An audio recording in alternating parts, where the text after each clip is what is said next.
Hello everyone and welcome back to the channel. This is the weekly Tottenham news review with me, Lee The Dorset Spur, here to go through all the different stories and headlines that have been taking shape over the last 7 days. If you're new around here and you're watching on YouTube, please do consider subscribing to the channel, like, share and comment in the comment section below. Of course, if you're listening on audio platforms, please do hit that follow button and leave a review if you can. Oh well, so, okay. Ooh. What a week it's been, eh? A fair bit going on, to be fair. A fair bit going on. Let's start off by just talking a little bit about the fact that we got 2 wins out of 2 in the last match. That's the first time that's happened since almost the beginning of the season, and so a really impressive win against Aston Villa was much needed. Obviously, brought us out of the relegation zone, put all the pressure back onto West Ham, and of course they are playing ahead of us all the time. Now, initially, everyone was going, West Ham playing ahead of us. That puts the pressure on Spurs. We are, having to chase all the time. Actually, from my point of view, I thought that actually that's a bit helpful because you'll know what you've got to do all the time. Now, in this circumstance, it kind of makes sense. From a if you're going for the championship point of view, you almost want to get the points in the bag. But with it being the other way round, you almost want to see what are they doing? What do we need to match? How far do we need to go? So for me, West Ham playing before us was actually quite beneficial, especially as they lost so big 3-0 against Brentford, got absolutely smashed. Of course, that then opens up the opportunity. Okay, apply some pressure for sure, but at the same time as that, you think, well, okay, if we lose against Aston Villa, actually that's not as bad as it could have been if West Ham had won. So it kind of almost removed some pressure from my point of view as a fan watching. So for me, I was like, okay, let's see what happens. Now, I wasn't expecting an awful lot out of Aston Villa, if I'm honest. I think they're a really good side going for the Europa League. And I thought, this might be difficult. But they did lose their first leg against Nottingham Forest 1-0. And they had the second leg to come, which they had to win to go through to the final. So was there a better time to play them? Because you would have thought that they would need to rotate their players, right? Any sensible team would be rotating their players. If you think back to last season, when Ange Postecoglou was heavily rotating players in the league, which dragged us all the way down to 17th, forget it. But all his eggs in one basket, win the Europa League, get into the Champions League. You got a trophy, you got into the Champions League. You're not getting relegated. What does it matter? It's a few million difference depending on where you are in the league. And so I kind of thought Aston Villa might do something along those lines. Of course, they did.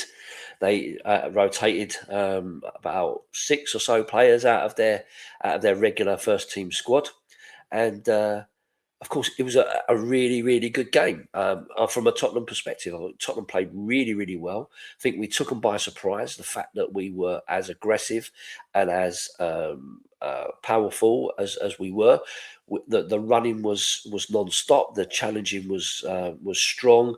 The pressing was impressive, and we kept going and we kept going and we kept going. First half, there was a period where we had 82% possession of the ball.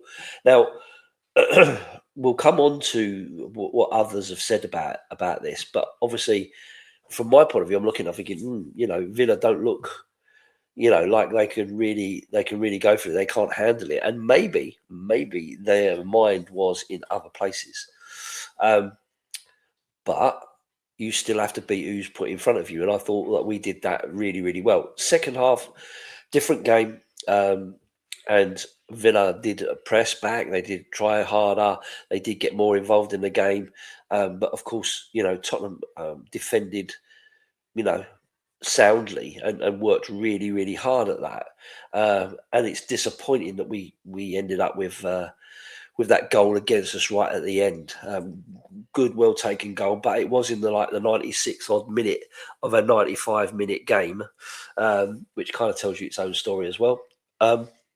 So we come away back to back wins, first time since August that we did that, and of course that moves us out of the relegation zone. So a good week to be a Tottenham fan, for sure.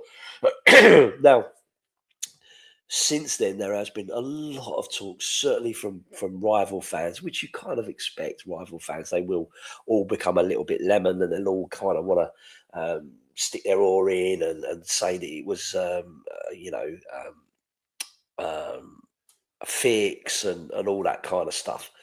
You take that with a bit of a pinch of salt, don't you? You kind of go, yeah, whatever. We're living rent free in your head. Let's move on. But of course, you've got a load of it from the media as well. Your Simon Jordans and all that kind of stuff. And you think, well, here we go. Here's this agenda raising its ugly head yet again. And of course, last night we saw Roberto De Zerbi being interviewed, and the question was asked about, and he answered it brilliantly. When they asked about the changes, he named all the players that they did have, all international players, all players that are part of their first team squad. There was no kind of under 21s in there or anything like that of that nature. Excuse me, I'm suffering with hay fever really badly. So, these players are, professional players for Aston Villa. And he then went on to announce all the different players that Tottenham didn't have, that no one's commenting about, no one's considering about. And he also talked about Nottingham Forest and the fact that they heavily rotated, albeit a different story because they absolutely battered Chelsea, which is unusual for Chelsea. But they're going through a bit of a difficult run at the moment. So it was. I thought that he answered it really, really well, but it does remind me very much of when Ange Postecoglou was being interviewed, and he said, "It's funny how whenever it's Tottenham Hotspur, it all becomes a big issue, all becomes a really, really big issue that Tottenham are doing this, so therefore it's wrong." And it was a little bit of a very similar vein. You saw an awful lot more of that kind of thing being said by the media. So. Yeah, it's a strange old situation. I honestly don't get it. I don't get what the big deal is. I don't get what the agenda against Tottenham is. I don't understand why it is like it is, but it is. It is. You can't hide it. You can't deny it. People might want to try to, but they can't really. Excuse me, need a break. So a few other things have come out of that interview with De Zerbi when asked about João Palhinha, whether we would be looking to try to keep him in the summer window, of course, dependent on the Premier League status, but. He took no time to answer that question. Straight away, he came in with a yes, 100%. I want to take that man. I want to. He's a man. He's a tough guy. He's a sort of character, sort of person we really need in this team. And so, 100%, he wants to keep him. So that I kind of feel is good news. I do like Palhinha. I do think he's the right kind of fit in that central midfield. You need that defensive person ahead of the defence who can tackle, who can win balls back, and so on and so forth. So for me, I think it's a no-brainer. I would take him. He may not be everybody's cup of tea. I get that because obviously there are questions about his passing range, but in terms of winning the ball back and showing heart and commitment, I don't think you can see any different from him. To be honest with you, I think he has it all in there. When asked about Archie Gray, because Archie Gray is obviously not receiving an awful lot of minutes at the moment, he said that Archie Gray is a fantastic player. He's a top player and will be a top player for Spurs in the future. But he also said he could be a captain and so on. But from his point of view, what he's suggesting is that he needs to have a position, find his position, what's his best position, and then develop as a player within that. So unlike Postecoglou and Frank, who like to move players all over the place, and Igor Tudor, who like to play players out of position, De Zerbi is keen to find what is his best role. What is Archie Gray's best role? Where is he going to be most effective for Spurs? And that's where he needs to pitch himself. That's where he needs to learn and develop as a player if he's going to be a top professional. And for me, I found that really refreshing. I think it makes absolute sense. I'm really happy with that because I just felt that we were going with all this multi-position player, jack of all trades, master of none, if you see what I mean. And I just don't think that works. It's great to have that versatility or a level of that, but you need to be super duper in one position and be the top and best that you can ever be from that point of view. So I think it's refreshing to hear De Zerbi talk along those lines, What else has happened over the course of this week? Well, of course, Alan Shearer has named both Van der Ven and Gallagher as players in his team of the week, and also Roberto De Zerbi as manager of the week. Again, interesting considering everyone's saying that the Aston Villa game was a fix and so on and so forth.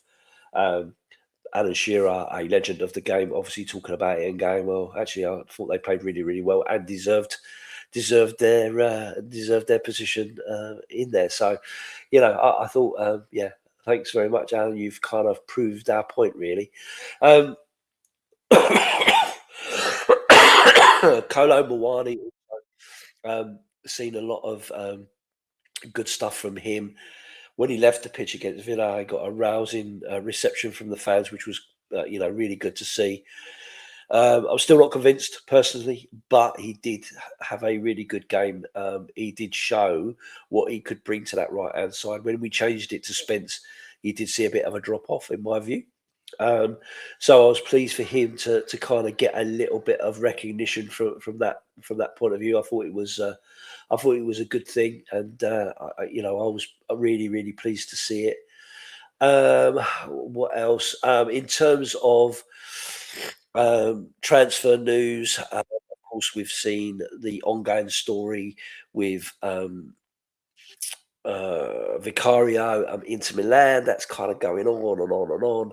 Looks like it's a done deal in the summer. But obviously he's out injured at the moment. Not likely to come back for the game against Leeds, but in contention after that. But to be fair to Kinski, he's come in, he's done really, really well. He's looked really solid and not concerned at all.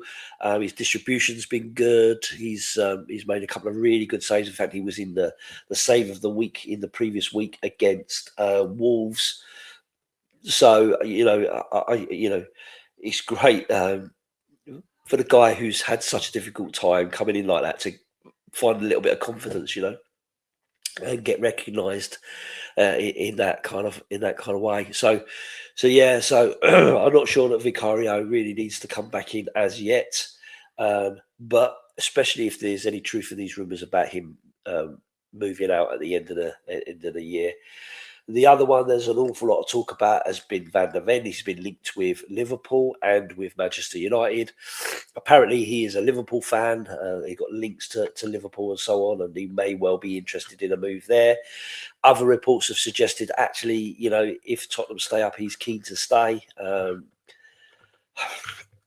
It's a difficult one because I personally think that Van der Ven does have a lot of qualities, but he does have a lot of flaws as well. He needs to work on his heading. He needs to work on his positioning and not just rely on his pace. But certainly the game against Aston Villa, he really showed what he could be for us. Because for a long period in this season, I don't think he's really been very well at all. I think he's been at fault an awful lot, which is really disappointing because I think he is better than that. So I'm kind of open to big money for Van der Ven would be great. But if Van der Ven is going to be the player that we know he can be in terms of his performance against Villa, for instance, then I wouldn't want him to go, because I want Tottenham to build the best team that they can have going forward. I don't want us to be, scrapping in the bargain basement to pick out players. I want us to get the very best that we can get. And I think that Van der Ven, playing well, could be one of those players. I just don't think he's been showing that of late, and that is really disappointing. And the other one that's kind of picking up a little bit of pace is Marco Senesi, who has been linked with Tottenham. Has got verbal agreement that he'll come to Tottenham in the summer, providing we stay in the Premier League. But apparently there is some interest in him from I think it was Liverpool, who are interested in him as well. So of course, if Liverpool come knocking and Tottenham are looking like they're not, really heavily investing, or they are in the Championship, then it's very doubtful he's going to want to come to Tottenham. But we'll just have to wait and see about that, because these are just rumours, right? This is just the sort of thing we get week in, week out as the season ends. The other one as well, of course, that I haven't mentioned is Robinson from Liverpool to Tottenham. Proven winner, loads of silverware, blah, blah, blah. But again, only interested in Tottenham if we stay in the Premier League. So there's still lots and lots to play for, still lots and lots of uncertainty at this moment in time. Of course, coming out of the relegation places is massive, but this job isn't over yet. Suggestions that Tottenham fans are going, yeah, that's it, we're out, we're all good now. Really, really far from the mark. Let's be honest. I've been a Tottenham fan since I was 11 years old, and I've seen an awful lot to know that you can never, ever count your chickens or your cockerels when you support Spurs. West Ham could beat Arsenal at the weekend, and if they do, then they are back out of that bottom three and we're back in. The pressure then is on us to beat Leeds, and Leeds are by no means finished. Leeds are a decent team. They're on a good run. They're doing really, really well, and they deserve the recognition that they are a Premier League side. They're pretty much safe. If Arsenal actually beat West Ham, then Leeds technically are safe. So will they have anything to play for apart from pride? Will they want to relegate us as opposed to relegating West Ham? Who knows? There's still lots and lots of twists and turns to come in all of this. West Ham could lose to Arsenal. We could win at Leeds, but then they could go on and beat Newcastle, and then we could lose to Chelsea, and everything sort of turns again. And then you've got, at the end of the season, at the last day of the season, you've got Everton versus Tottenham, and you've got Leeds versus West Ham. Now, depending on where Leeds are at that point, are they going to be? Well, that's it now. We don't need to worry. We are definitely safe or whatever, and may not want to play for pride. Whereas Everton may well be going for a European spot. So, listen, it's far from over. It's far from over. But if, and it's a big if, Arsenal beat West Ham at the weekend, then that keeps them where they are. If we win against Leeds, then of course you've got a 4-point cushion, plus then the goal difference. I think it's what's it say, like 15 or something along those lines. I don't know. Don't quote me. I haven't looked. So there is that in there as well. But again, still 2 more games to go. You just don't know. This is Spurs. We're called Spursy for a reason. We're called Dr. Tottenham for a reason. We've had all that. I hate it as much as you do, but it's a reality, isn't it? You can't say it's not. Unfortunately, it is. But yeah, so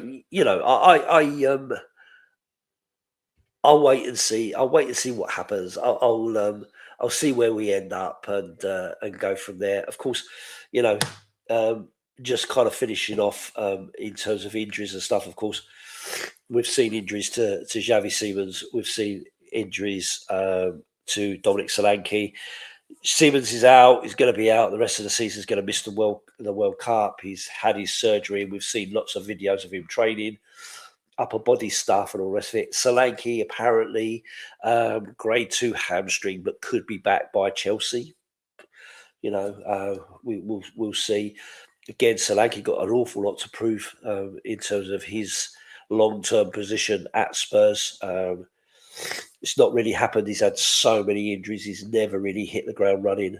So he could be another one out the door come the summer. But on a positive, we are seeing Madison doing more and more training. He's out training with the first team and so on. We saw some of that in the Tottenham YouTube channel. They're putting out some training videos, and Madison was fully involved in that. He could spend a few minutes on the pitch and so on, but I think it's very risky, and I don't think they're going to want to risk him too much.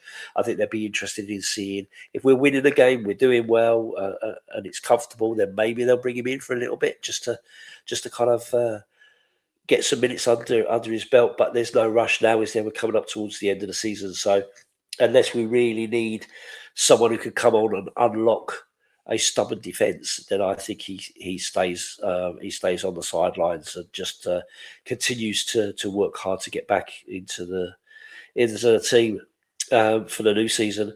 Still no news on Kulusevski. It's clear he's not going to make the World Cup for sure. If he can't even get into the last 3 games of the season, then I don't see what he can show Graham Potter to consider him fit enough to play for Sweden in the World Cup. So, a little bit of good news from that point of view. The only other thing I would say is looking at the training videos, didn't see anything of Richarlison. Now, I don't know whether Richarlison's picked up a knock or something like that, or whether it's just the way they did their cutting of their video. But I didn't see anything of him in the footage, so don't know what's happening with him. But of course, he's really our only fit striker. I mean, Kolo Muani, he's scored 1 Premier League goal this season, so he's not going to be the goal scorer. Whereas Richarlison's up there, I think 9 or 10 goals or something like that. So I'd be worried if Richarlison isn't there, especially come the Everton game, which will be a big game. He does like to score against them, although he may not want to celebrate. He may well want to score against them to show his worth. He's still trying to prove his £65 million price tag, isn't he? So yeah, interesting to see where we go next week. Lots to happen for sure. Like I say, lots of twists and turns. It's a real old roller coaster supporting this club for sure. Let's not count our cockerels, but fingers crossed we can do the job against Leeds. It won't then matter what happens between Arsenal and West Ham. Everyone's in a quandary. Oh, I don't really want to have to support Arsenal, but I do support Arsenal because I want them to win, because I want West Ham not to win, and I want a draw and all. Forget about all that. It doesn't matter. It doesn't matter what the outcome is between Arsenal and West Ham if Tottenham beat Leeds. And that's what we've got to focus on. Tottenham have got to beat Leeds. Anything happening in any other game is irrelevant. So stop worrying about them. Whatever happens will happen. That's just the way it is. So we'll see. We'll see where we go from there. But anyway, listen. I've rambled on for, what are we up to now, 20 odd minutes. So if you've stuck it this far, thank you very, very much for sticking with us. If you've liked the video, please do give it a thumbs up. If you liked how I've presented the video, then please do consider coming over and having a look at my channel, Lee The Dorset Spur. You'll find me on YouTube and all other social media stuff. It'd be great to have you over there. I'm trying to get to 2,500 subs by the end of the season, which is 3 weeks away, and I'm not that close. I've still got a fair distance to go. So anyone who wants to come over there and give us a sub, I'd really, really appreciate it. If you're not subscribed to Chris's channel, then I'd ask the question, why are you not subscribed to Chris's channel? There is so much stuff that comes out of this channel. So many contributors put in a lot of work in. Hit that notification bell as well, and it will tell you whenever Chris or someone goes live, whether there's any new videos and so on. And like I say, if you're listening on audio platforms, again, you've got to hit that follow button surely, and leave a review. Let the powers that be let the algorithm know that you're there and that Chris's channel is the one to listen to. So, like I say, thanks very much for watching. I'll see you on the next one, and all that's left to say is up the Spurs.